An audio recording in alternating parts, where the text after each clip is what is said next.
everybody, welcome to War and Pieces. Today I've got something really special, a game that I never got a chance to play the original. And to me, this may be one of the best war games I've ever played. It wasn't until later that I got to try Crowbar and everybody would say, you need to try Magnificent Style.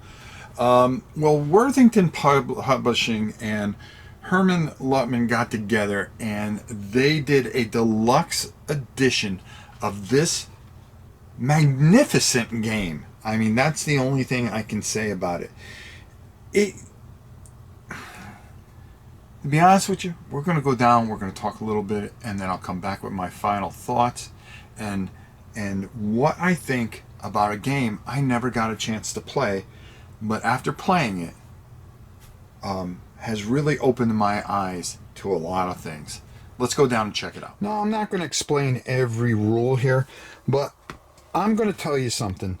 This production from Worthington Games is absolutely fantastic. So what you have here is these brigades here that are charging forward. Okay, of course it's Pickett's charge, right? So the way you're going to do this is you're going to roll 2 dice. Okay, I'm just grabbing any 2 dice, and what you're going to do is your red movement die and your white movement die, and you're gonna start in the advancing area here. So we're gonna pick this unit. So 2 and 6, 2 and 6. Well, that's come on, boys, and that means, hey, you're gonna move a unit up 1 thing. Now, come on, boys, is something that if there's an obstacle in your way, you're going to be able to get over that obstacle, and that's the only way you're going to be able to do it. But you're going to keep on pressing forward, and you want to keep on pressing forward, and as you press forward, there are going to be different things that you're going to run into. You can run into heavy fire or be routed. Now, your rally point always starts here until you decide to stop and move on to your next brigade. Then you're going to set your rally point. Then you're going to keep on rolling, and if you're lucky and if you're able to keep on advancing, sometimes taking hits along the way, and maybe even, shaking up your brigade. Your end goal is to get up there and be able to fight those guys and overcome them. That's what you're trying to do all the way through. But you're pressing your luck along the way because you're going to be taking hits along the way. And you got, at the beginning of every turn, you'll be able to rally yourself. But how much damage are you going to be taking along the way? Can you get there to the point where you have enough strength where you are going to fight using this fantastic chart that they give you, because you're going to get up here and you're going to have certain amount of fire markers, and you're going to be drawing cards depending on some of the actions. Some of them you're going to run into the top, which is going to help the Confederates, and then the blue, well, as you know, that's going to help the Union itself. And there's going to be different things that are going to happen. You're going to be able to place fire markers in certain areas. And then you're going to turn these over and see how much they weaken certain things. You may get a miss. You may get a hit.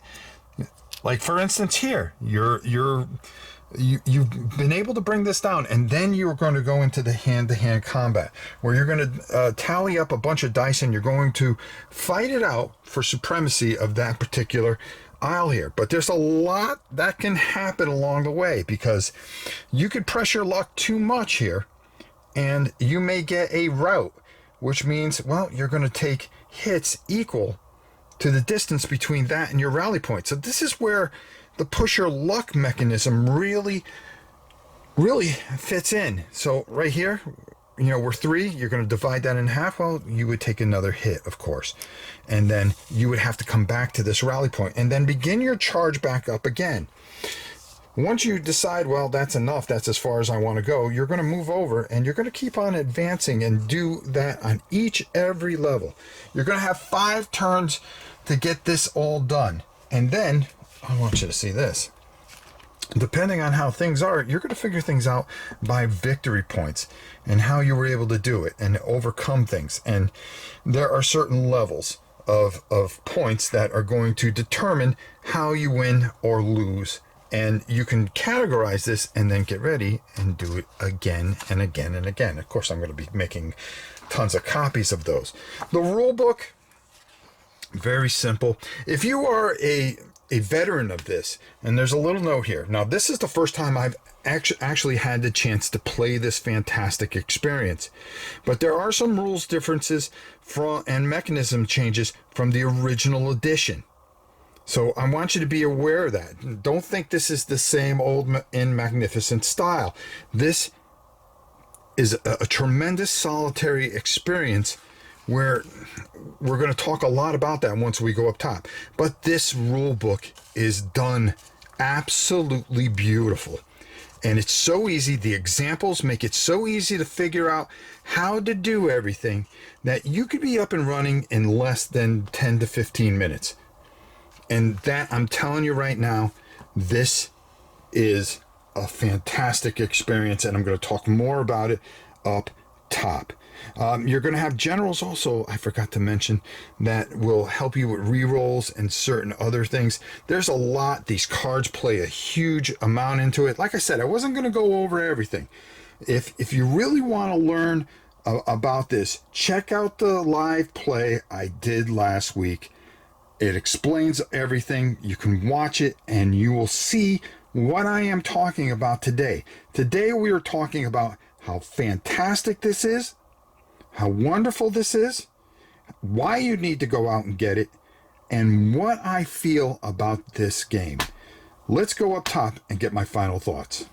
I'm going to make no bones about this. I have very few friends in this business of wargaming, board gaming, whatever. And I'm somebody that really believes that you don't need a lot of friends.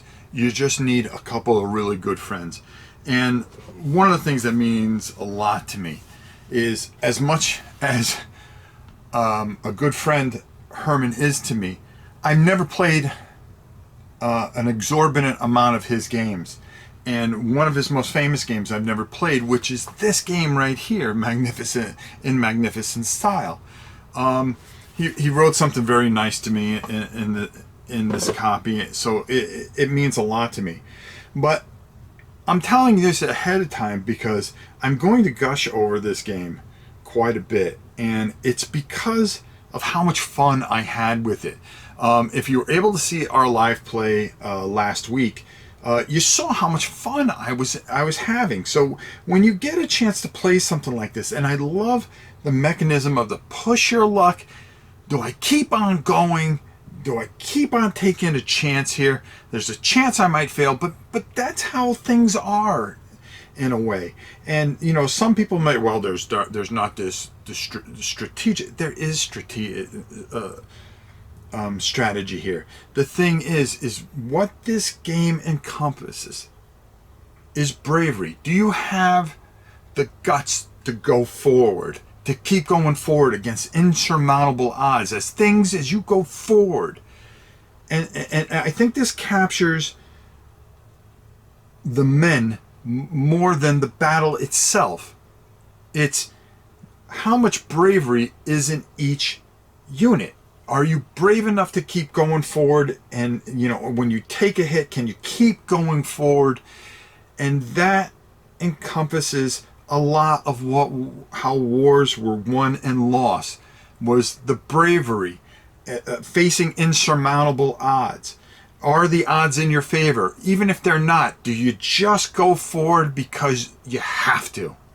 And that is what this does. And it does it so fantastically. I admired Crowbar so much, but now that I get to see where this all came from, and hey, let's talk about Worthington Publishing, okay? What a fantastic company. First of all, they're all wonderful people. I had the chance to interview them some time ago, and that was a lot of fun. And what they are able to do, and do so well, and the quality and the beauty and what they've done with this fantastic experience has just really made me think that this is probably one of the best war games I have ever played. So if we were able to do, hey Rob, what's one of the best war games you've ever played? Well, I'm going to throw Magnificent Style in there, because of what it does and what it encompasses and what it means. Okay? The ease of play, how it's made for everybody, but at the core, it talks about the one fundamental of every war game should be talking about, and that's the bravery and the guts to keep fighting. That's how wars are won and lost, and were won and lost throughout history, is the incredible bravery. And it's encompassed by a simple mechanism, and it does it so well. Hats off to Worthington, hats off to Hermann. This is magnificent. Absolutely magnificent. So, until next time, it's your old pal Rob. We'll see you.